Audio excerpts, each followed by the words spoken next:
Bom, no dia 25 de maio de 2023 eu fiz uma apresentação no âmbito da disciplina de mestrado da USP, a disciplina oferecida pelo professor Carlos Alberto Dabos Maluf e pelo professor Rui Geraldo Camargo Viana. E eu fiquei de falar sobre o abuso do direito de propriedade e das limitações ao direito de propriedade, né? Então foi um tema bem interessante sobre o qual eu não havia me debruçado ainda.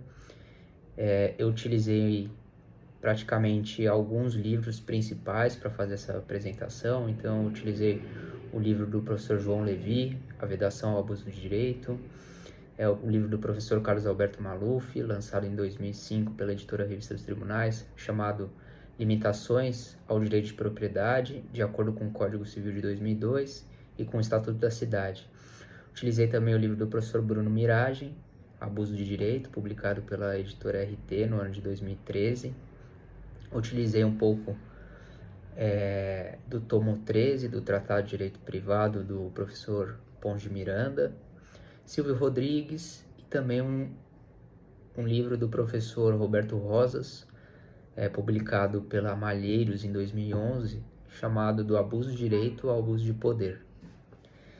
Então, para fazer essa apresentação, eu dividi o tema em 4, né? Então, comecei falando sobre o que é a propriedade, o conceito, quais são os conjuntos de poderes do proprietário, para poder entrar no abuso do direito e no abuso do direito de propriedade. E aí depois, no final, eu acabei falando sobre as limitações ao direito de propriedade, né? Trazendo alguns casos reais que aconteceram já, que já foram julgados, e trouxe questões doutrinárias e também questões jurisprudenciais.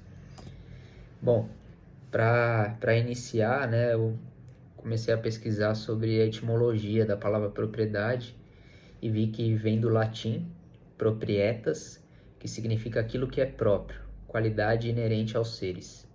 Essa etimologia está no dicionário Oxford e pode ser facilmente encontrado na internet. Quanto ao significado, né, a gente vê que o direito de propriedade ele pode ser aquilo que pertence a alguém, um bem imóvel, um terreno, cercado, delimitado, podendo conter ou não uma construção.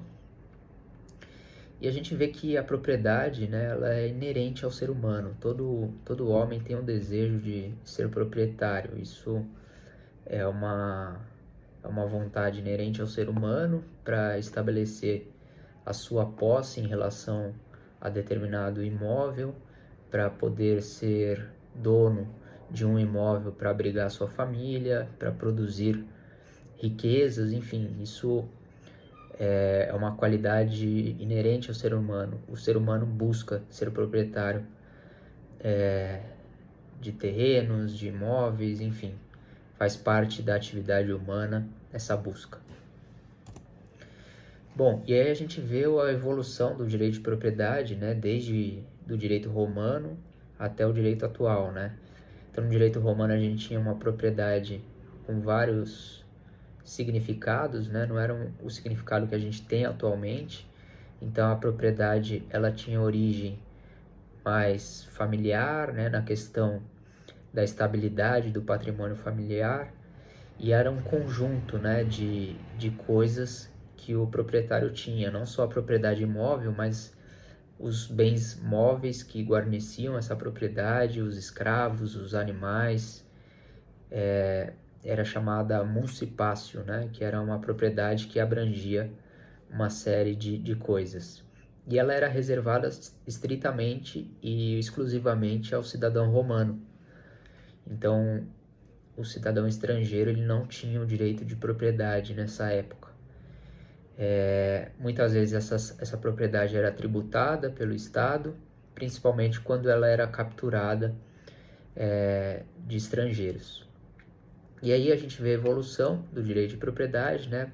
Saindo de Roma, passando para a Idade Média, a gente vê a propriedade feudal, onde o domínio era repartido entre o senhorio e os vassalos.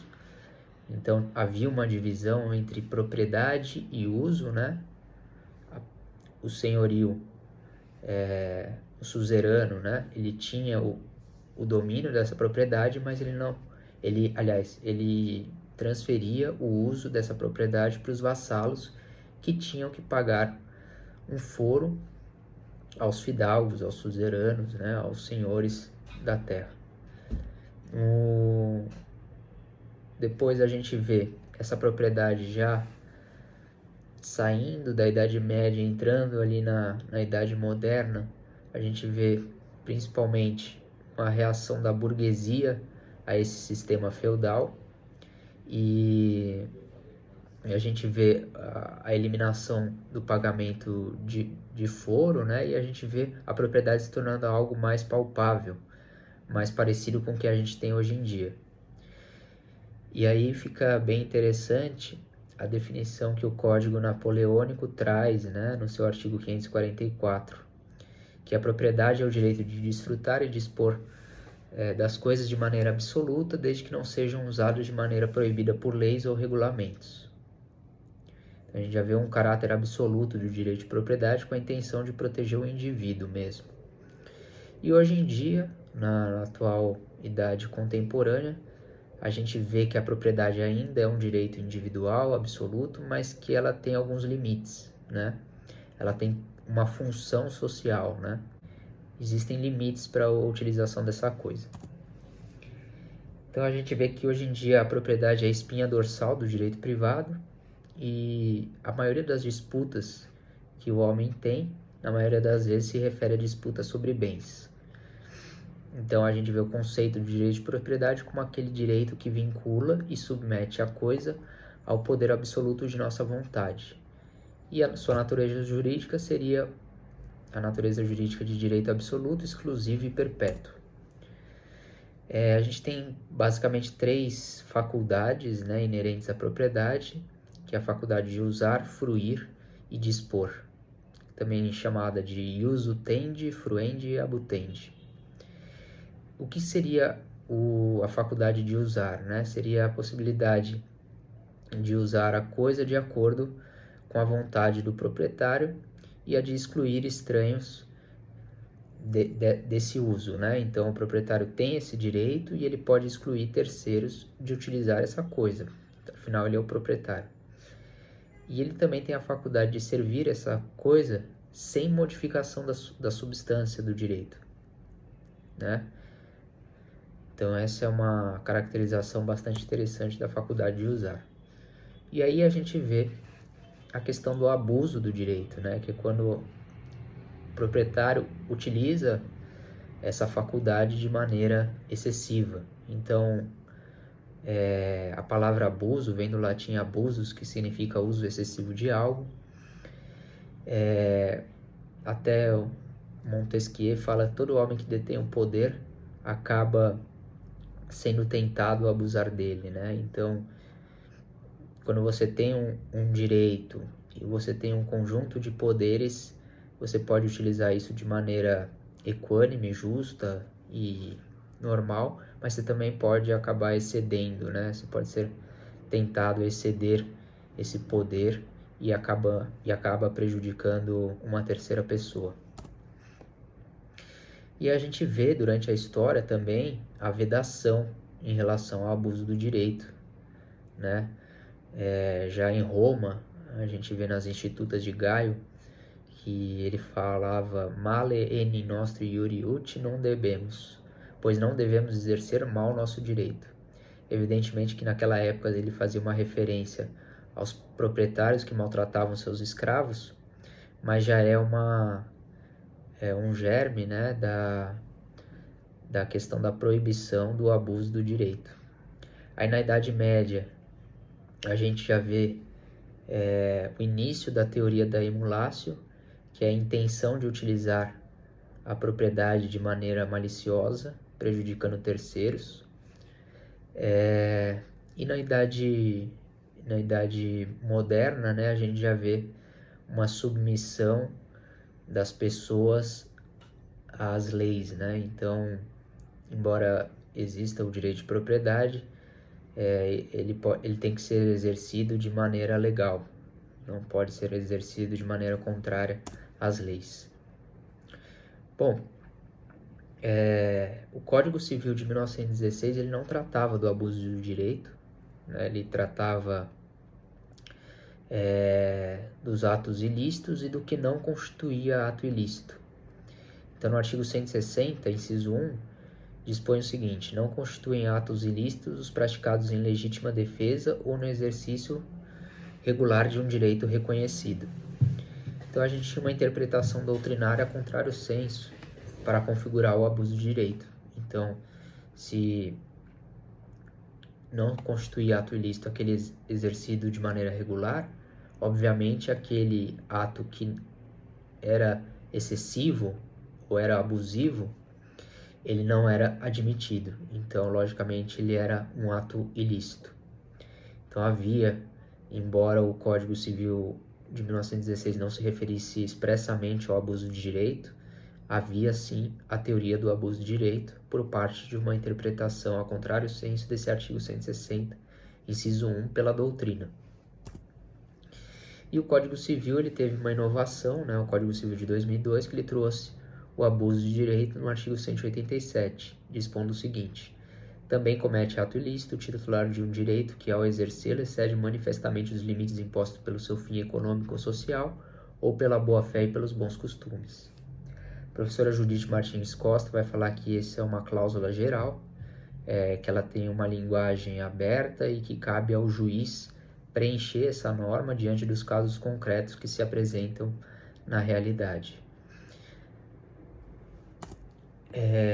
A respeito da interpretação desse artigo 187, né, a gente vê que ele é quase uma cópia do artigo 334 do Código Civil Português de 1966.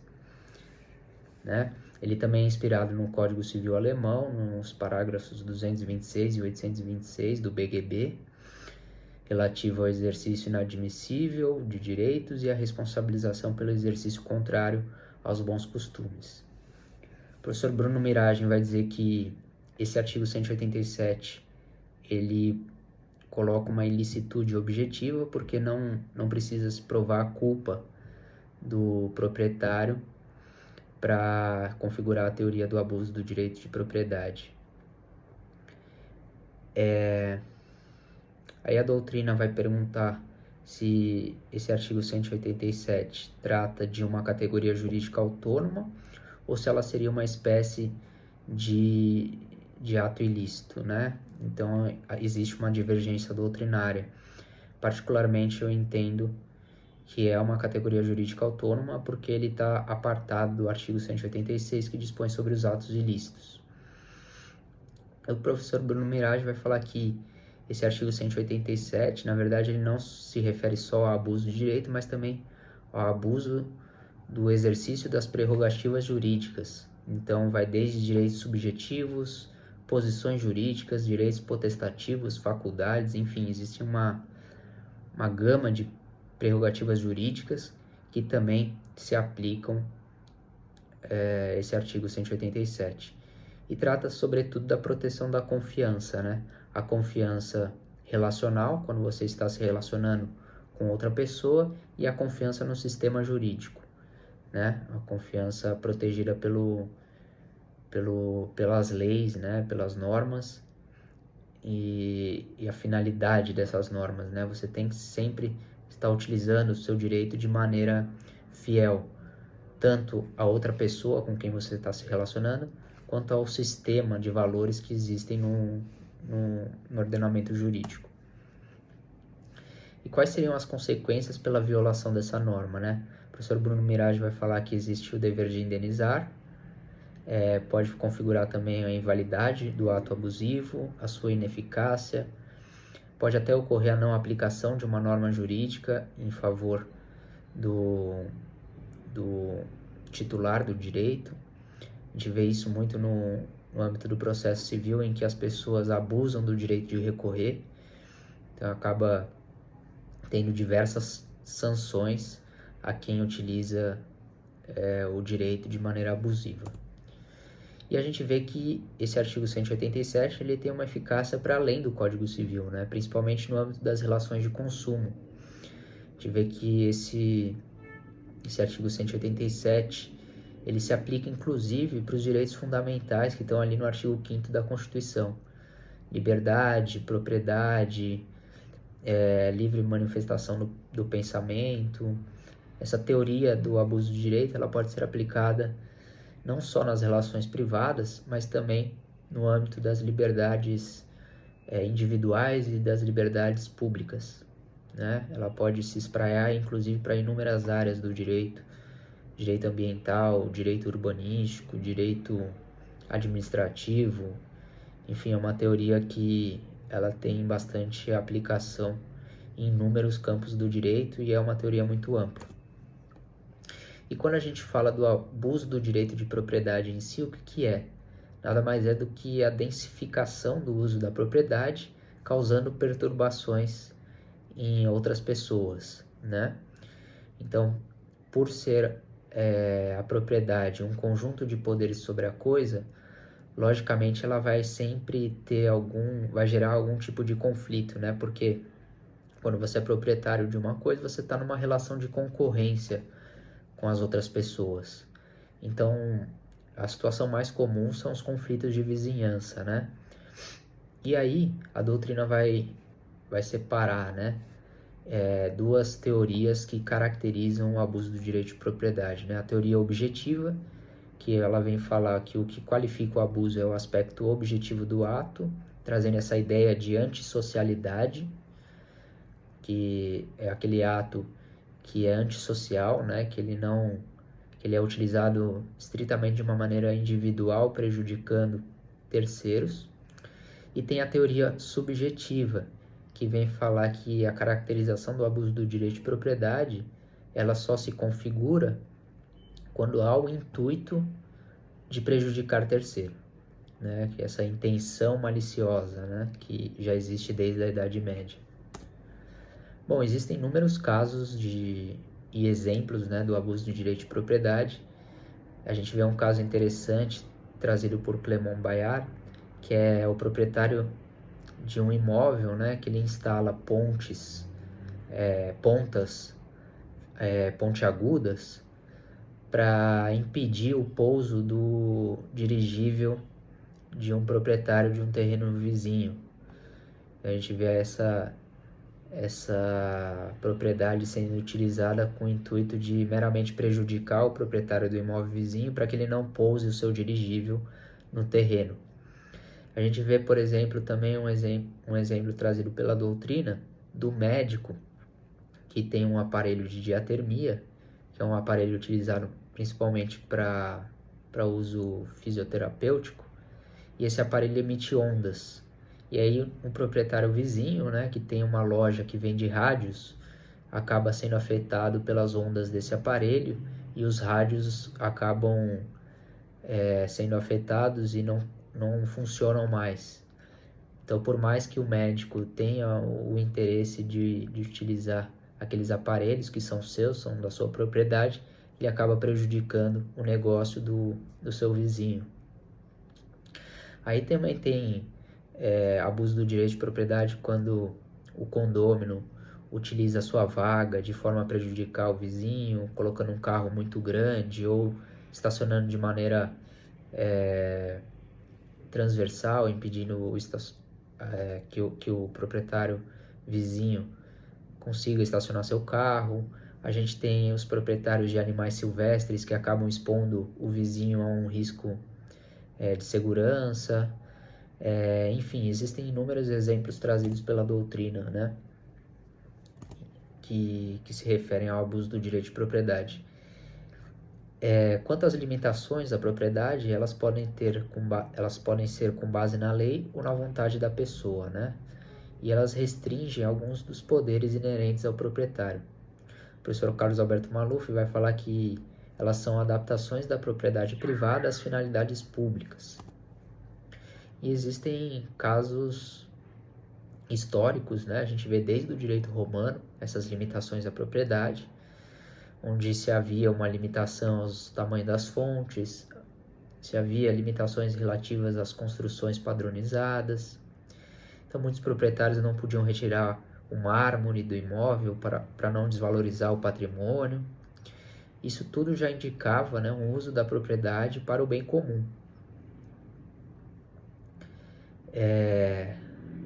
O professor Roger Scruton vai trazer também limitações à propriedade na Idade Média e no final do século XIX, né? Então, por exemplo, ele fala que existem limitações à altura dos edifícios na Helsinki do século XIX, aos materiais utilizados nas construções na Paris do século XVIII, as telhas empregadas nos telhados na Provença do século XII e até mesmo as ameias dos edifícios que dão para as vias em Veneza desde o século XV.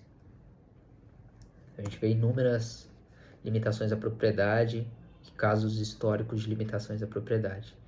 E quais são os tipos de limitação à propriedade, né? A gente vai ter limitações derivadas da função social da propriedade, limitações no interesse público, como por exemplo as desapropriações, limitações ditadas pelas propriedades vizinhas, que seriam as normas de vizinhança, e limitações impostas pela vontade dos homens, que seriam, por exemplo, a cláusula de inalienabilidade, incomunicabilidade, enfim.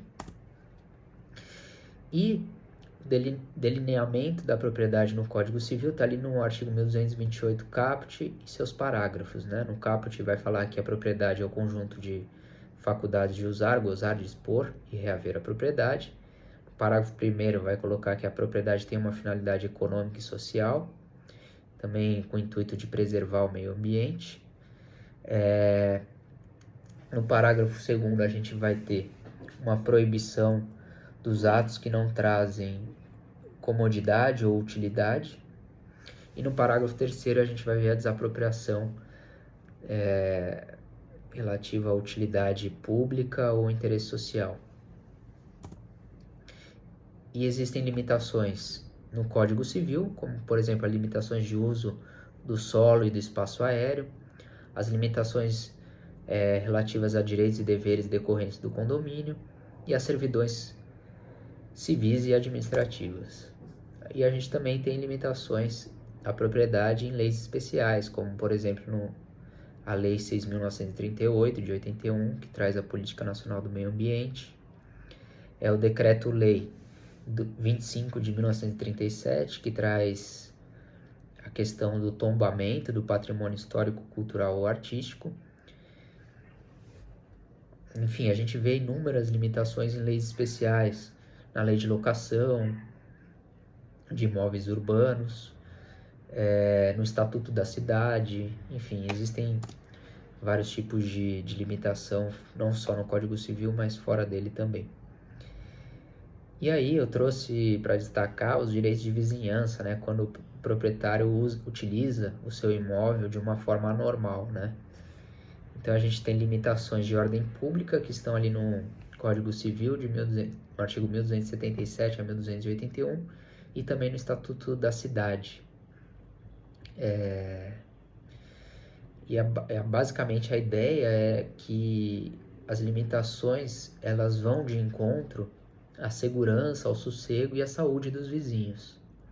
Mas também podem existir normas privadas, né, que são a convenção de condomínio, o regulamento interno do condomínio, que podem estabelecer regras privadas, né, de utilização do imóvel.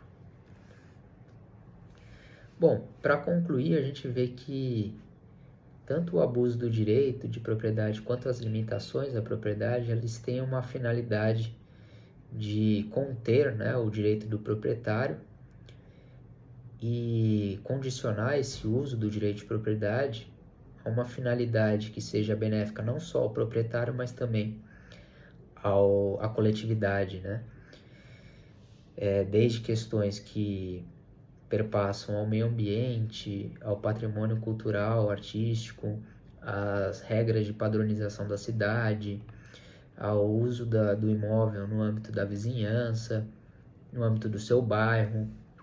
Existem formas de utilizar esse imóvel, não só para trazer uma vantagem individual, mas também para trazer uma finalidade social, né? Um uso desse imóvel de uma forma que não prejudique terceiros. Eu trouxe casos de limitação à propriedade no Brasil. O primeiro caso é referente a um imóvel localizado perto da estação São Bento.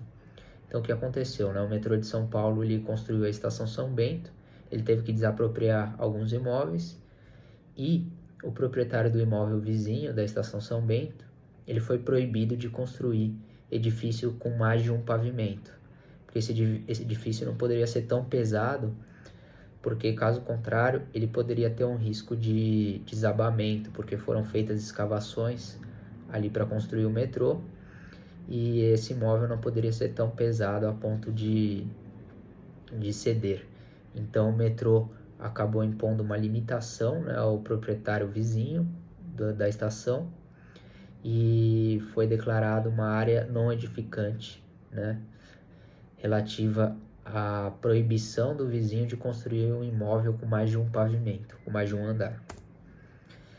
No âmbito do tombamento, eu separei 3 exemplos, né, referentes a imóveis tombados pelo poder público. O primeiro é o conjunto arquitetônico do Velho Rio de Janeiro, é um imóvel chamado Arco do Teles, onde havia uma pretensão de nulidade do ato de tombamento, mas o STF acabou mantendo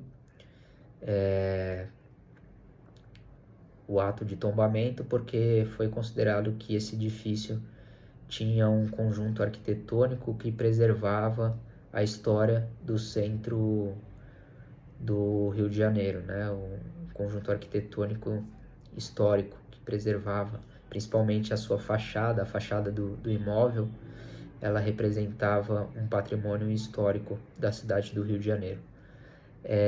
Isso também aconteceu em São Paulo em relação à fachada do edifício Alexandre Mackenzie, que é onde fica o prédio da Light, que atualmente funciona o Shopping Luz. Então também foi declarado o tombamento da fachada desse edifício pelo Condefat aqui em São Paulo, e o proprietário do imóvel não pôde modificar a estrutura externa ali do edifício.